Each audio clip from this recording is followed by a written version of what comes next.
So we're going to take up item 3. I think there's about a 10-minute presentation from the staff. I'm going to try to urge us to keep our discussion and comments to 15 or 20 minutes max so that we can get them out of here, and then we'll hear about the 9% applications. Ms. Beaudet? Thank you. Good morning, Chair and council members. Thank you for having us. Today marks the first of being able to daylight what we've been up to since first reading, with council in the committee setting. And so I wanted to first give an overview of what's happening this week, and specifically to the staff report that's going to come out. We have 3 items coming out on Friday the 31st, supplemental staff report number 3, a new revision of the citywide zoning map, as well as a new version of the text of the code. So similar to October 4th, all 3 will relate to each other and will come out at the same time on Friday. We've been working very hard since first reading to review 199 amendments made at first reading. So what you will see in the staff report, again, it's meant to be an executive summary of the changes that will be reflected in the document and the map. What you will see is the structure is each and every amendment will be listed, and there'll be a staff response as concise as possible as to how we addressed it within the code, or if there are challenges or more time needed in order to address the amendment, we will explain what the challenges are and why we need more time in order to address that one. And there will be others that we have looked at and will be reflecting that the item is more programmatic element, that the response from the city should be in a program and not so much in the code, and we'll explain the difference why. So there's only about 10% of the 199 amendments that we don't have a crisp response to that is code or map related. So it's a very small handful where we're saying this is more programmatic and this is why, or we need a little more time to figure out the approach. So happy to take any questions on the staff report and what's coming out on Friday on the map or text. And then the last thing I'd like to talk about is schedule. So today we're here at committee. Happy to answer any questions. Next week we have 2 special called work sessions on Tuesday the 4th and Wednesday the 5th. The 4th will be from 1 to 5, and the 5th will be from 9 to 1. On the 4th, we'll be going into great detail on the Affordable Housing Bonus Program and calibration. We'll have our consultant from Eco Northwest here to talk through the bonus program changes with you all. We'll have new capacity numbers based on the amendments made to the map on first reading. And then we'll also be talking about the changes to the map in depth. And then on the 5th, we'll have a lot of modeling and renderings to show you on all the other zones that was requested by council back in December and in the work sessions leading up to first reading. We also needed to do calibration and modeling in order to respond to first reading amendments related to floor to area ratio, graduated impervious cover, the preservation incentive, and other things. And so we'll be going into a deep detail on what we've done since first reading with regards to more modeling and renderings.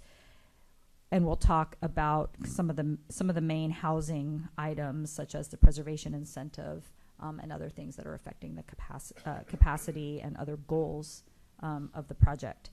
And then, of course, going into more detail on both zoning and non-zoning regulations that have had some amendments since first reading.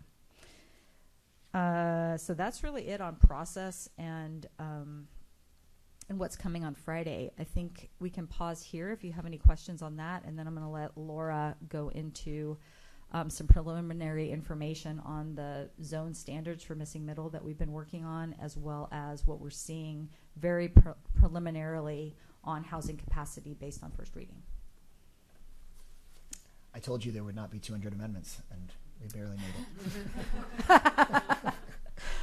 it. Members, any questions on this process? work before we talk about the second half of the presentation? Just a quick question. Sure. Vice Chair Ellis and then Councilmember Kitchen. Do you have an idea of how many of the 199 were able to be incorporated into this round, and if there will be a tracking spreadsheet of which ones maybe didn't make it and why, just so we can kind of keep track? I had no idea there were 199 amendments. I did. Good question. Yes, there will be a tracking spreadsheet that will be an attachment to the staff report, and it's not that many. The good news is there were a lot of amendments, but we will be what comes out on Friday will be reflective of all but about 10% of them. So there's about 20 that will not be reflected, and of those 20-ish, 25-ish, again, the reason why they weren't incorporated into the map or the text is because they're programmatic in nature. And there's a few that we still need to determine an approach to how to figure out the universe of properties, or how do we approach implementing that. So it's a small universe. So we feel pretty good and proud about the ability to have incorporated the vast majority of amendments into the second reading drafts. That's great. I was thinking it was going to be the programmatic ones, things that needed a little more thought and process to them. But sure, that's really good to hear. Thank you. Councilmember Kitchen. Oh, I just wanted to ask quickly, I just noticed that we don't really have a public hearing time specifically set. And so just ask that y'all think about that. I mean, we do have to take public input, and we'll just have to take them when we start our process of the second reading, unless it makes sense to set aside time like we did last time. Thank you. So noted. Laura, do you want to talk a little bit about zone standards and capacity? Thank you. And right before you start, I do think that's probably something that we discuss at one of the work sessions next week with the mayor present and all of the members present about how we handle that. Okay. That makes sense. Go ahead. Good morning. Laura Keating with Planning and Zoning. So I just wanted to give you guys kind of a high-level overview of some of the work that we've been doing on the zone standards and site development regulations. There are a number of amendments from first reading that fall into a larger category of tying the number of units to the allowable FAR or impervious cover on a site. And we think that's a really good way to kind of promote the goal of having more units rather than necessarily larger units throughout the city. So we've comprehensively been looking at FAR and impervious cover limits from the R2 to the RM1 zone. And we've been doing a lot of modeling of those, which we'll show you during the February 5th work session to show you how we came to the numbers and the conclusions we drew from that modeling. While modeling these zones, we've also done a lot of data analysis, looking back at the past 10 years of permits, and then also looking at TCAD data just to see the existing universe of units and unit sizes in the city. And so some interesting results from that data analysis was that in the last 10 years, less than 2% of housing units were built in the missing middle form. And what I mean by that in this context is 3 to 10 units per building. So less than 2% of the last 10 years of units have been in that form. A lot of them have been built in PUDs, including like the Miller development. Or sometimes it's 3 to 10 units in a building, but it's a large condo development on a large greenfield site. So even a smaller subset of that 10% has been built through infill, where you have 3 to 10 units on a site. And that's really what we're trying to promote through the R4 and RM1 zones. So we've been looking at that data and doing modeling to see how we can better allow those zones to be buildable and feasible. And so that's all I have on the zone standards, if you guys have any questions on those, and then we can talk about housing capacity. I have one off the top of my head. I know we've had some discussion with our other colleagues about bedroom counts and trying to navigate number of units versus what is going to be a 1-bedroom versus something that can accommodate a family more. So I don't know if that just may be something that we want to make sure we talk about a little bit as you're kind of going over that information with us. It might be helpful for us to understand how 2 and 3 bedroom units might play into this. And I don't need an answer now. Yeah. In our modeling, we are looking at what a realistic floor plan for the models that we're creating are, so we can also give you information on if this would be typically a 2-bedroom or a 3-bedroom. Okay. I think that sort of chart is useful to understand sort of what a 3-bedroom just with a living room looks like right now in today's construction, and if that varies if you're talking about a single family house versus an apartment versus more of a missing middle housing type. Because sometimes when we're trying to compare FAR on a standard site, I saw during the hearing that sometimes some folks were thinking something might be a 3-bedroom when really that size was much bigger or much smaller, and so just some typical ones would be useful. I think it's a really interesting point of information that less than 2% of the construction that we've gotten in the last 10 years has been missing middle. It shows why it's got the name missing middle, and while we have a lot more than that on the ground, so much of that was built much earlier than 10 years ago, so much of it in the World War II or pre-World War II era, and so I think that the missing part is that it's missing in its construction, and as we grow as a city, that means it's less of our housing stock. So that's really interesting. Have you pulled out anything else from the data that we should be thinking about between here and next week that's a real highlight for you? Because that's really interesting. I hadn't heard that in the years of hearings that we've had on the code. The only other strong trend that we've observed is that new units are tending to be built very large. So that's why we wanted to also look at the older housing stock and kind of what unit sizes those are built at, because those are, duplexes and triplexes that people are living in today. But we'll present any other kind of strong trends that we've seen too.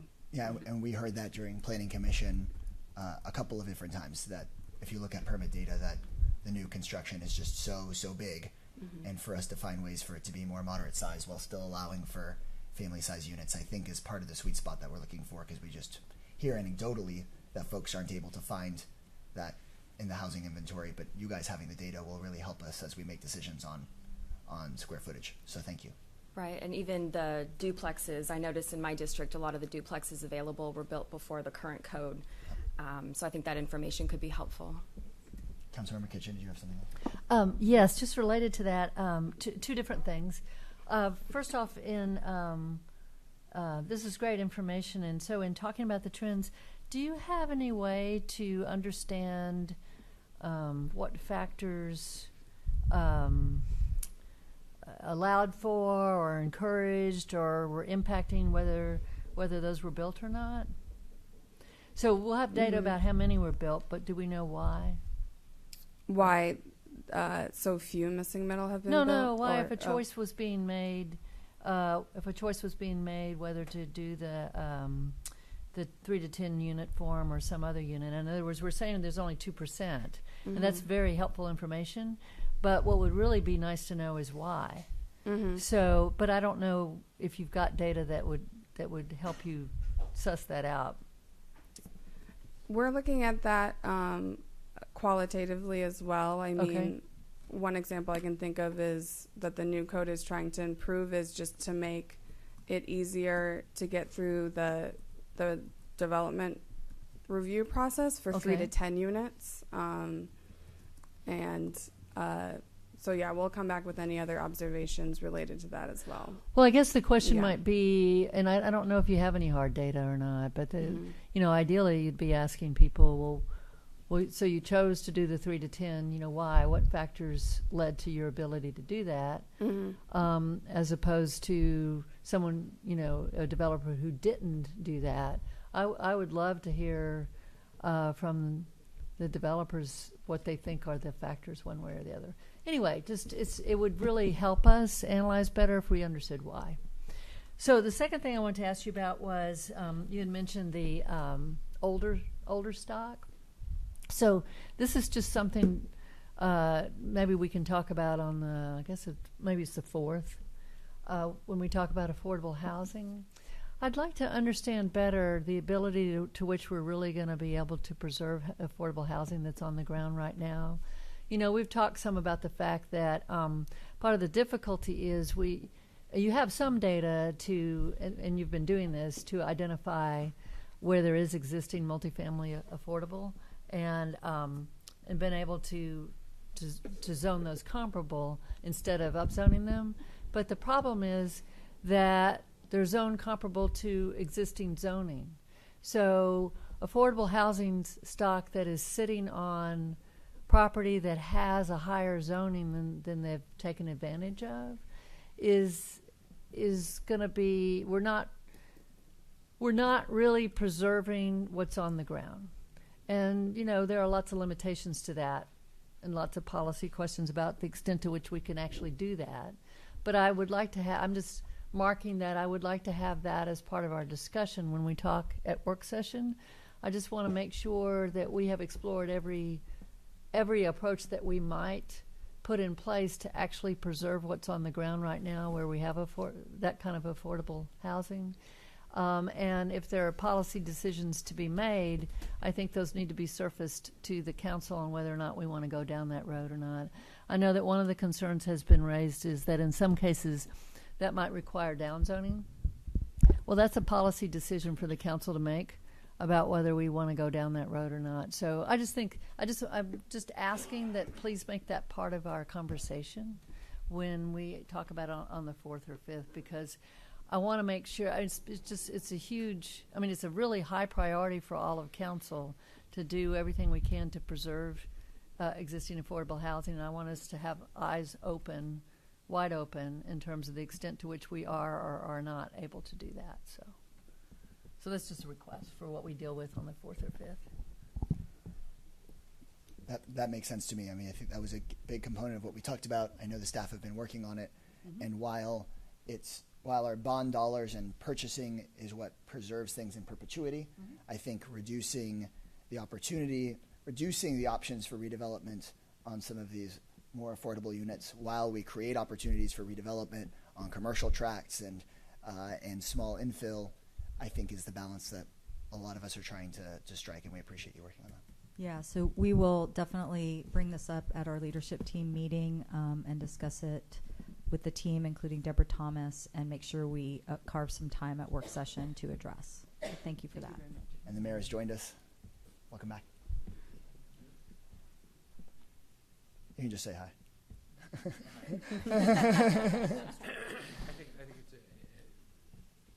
I'm interested in, this is good information I got today, and the discussion that's going to come out when the maps surface on Friday. I think it's going to introduce a lot of really new concepts, and I look forward to the discussion and the debate of those. And I think that when the maps come out on Friday, everybody has to remember that at that point we will be not even halfway through the approval process yet.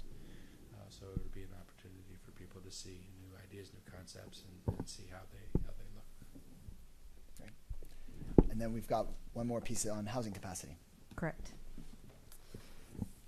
So in regards to housing capacity, our preliminary numbers are showing a slight reduction in the base unit capacity. And two factors that are contributing to that is just reducing the mapping of R4 and RM1 has reduced base capacity by a small amount. The other thing that is contributing to that is the Main Street zones. We've added the -A concept to those. So if they don't have residential entitlements today, they can't get them unless they participate in the bonus in the Main Street zones, which only applied to the mixed-use zones in the last draft. So that really just reapportions some units from the base capacity to the bonus capacity. So they've moved. And then the amendment to allow for unlimited FAR in most of the RM zones and the mixed-use zones has created more bonus capacity for those zones. So that has led to an increase in the bonus capacity. We're still looking at how we're going to present and model the concept of the equity overlay, which will require a higher set aside for the bonus. So that's, we can't speak to that specifically right now, but that will come out with the report card. Okay, great. And I hope and assume that regardless of whether we get it done on second reading or on third, that some of the amendments in West Campus and in downtown also hopefully make up for some loss in capacity as we work through those. That's as well. correct. Because I think some of the amendments seem to be something that might slightly reduce capacity. Some of them seem to be ones that would slightly increase it. But I'm glad to hear that so far it sounds like your back of the napkin guess is that you're not going to see a drastic increase or reduction in capacity based on what you release on second. That's correct. Anybody? Councilmember Kemp? Yeah. So is that part of the capacity conversation on the 4th or the 5th? I think I heard. Okay. And so, we received a capacity report before that provided a lot of information for us. Or should we be expecting an updated report with all of those? And by that I mean there was information about capacity by different zoning types. There was information about capacity by geography and parts of town. There was information about capacity by district. So should we expect to see all of that information updated? We will have a report card that comes out after work session, after we discuss the items in more detail and make sure our methodology is transparent. Yeah. And then we'll have a second report card that does report on overall capacity, missing middle capacity. There is the ability to break down the numbers by district and by other geographies, and we're happy to make that available through if you want to. There's a lot of different ways. You can request it at work session, or I'm trying to understand did we give a report last time? I don't believe. Well, that I we did. Yeah, you did. There was the Cascadia report. The report card. Yeah, we're planning. Well, no, to not do the a report card. again. Cascadia issued a whole report that explained all the methodology, and you don't need to repeat all that because I assume it's the same methodology. But there were a number of charts. There were a number of tables in that report that provided information about the zoning categories, and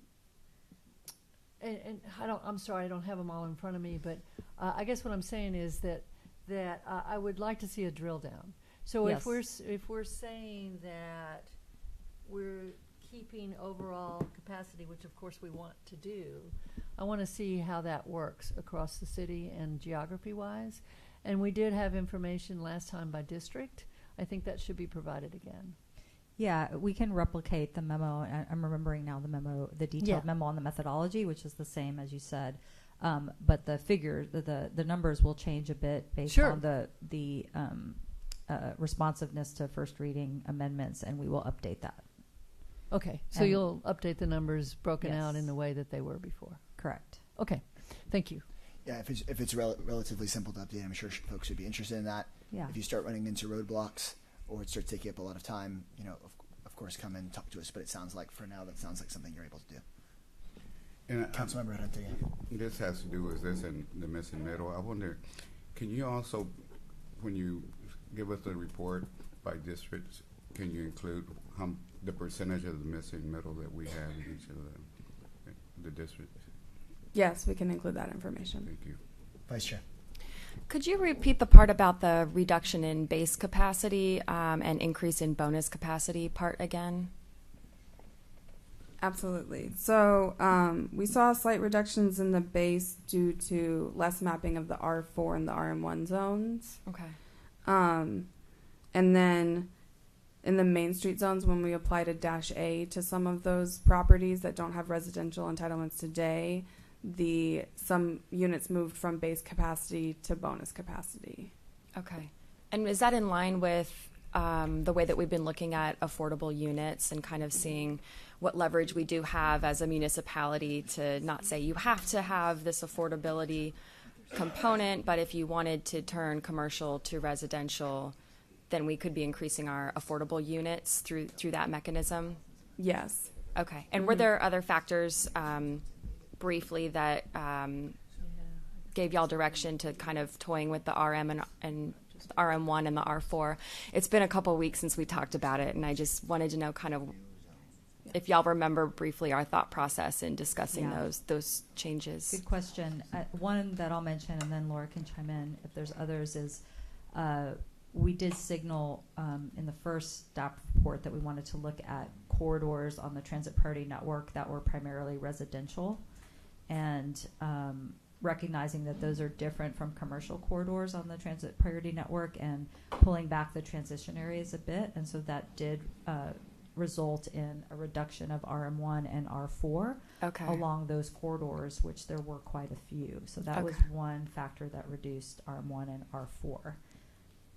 Okay, that's helpful. And then in the vulnerable areas, we also reduced in early type 1 and susceptible, as well as dynamic, went from R4 to R3. So those were two main areas where we saw a reduction in RM1 and R4 responsive to community input and direction from council. Okay, that's helpful. Thanks. Mayor. When you're looking at the geographic areas in the report card, did you also report the number of missing middle units that are yielding in the transition areas, as well as the new opportunities in the high opportunity areas? Yes, we can do that on the 4th. Is that it? Okay. Thank you. We promise less than 200 amendments again. It was 199. You missed that before you came in. 199. Thank you all so much. Thank you.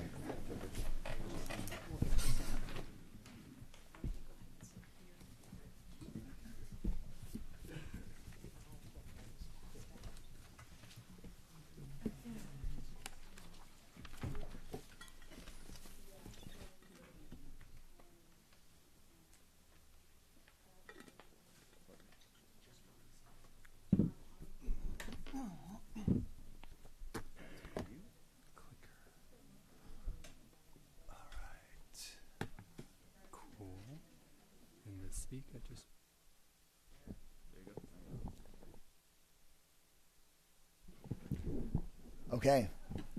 Pulling up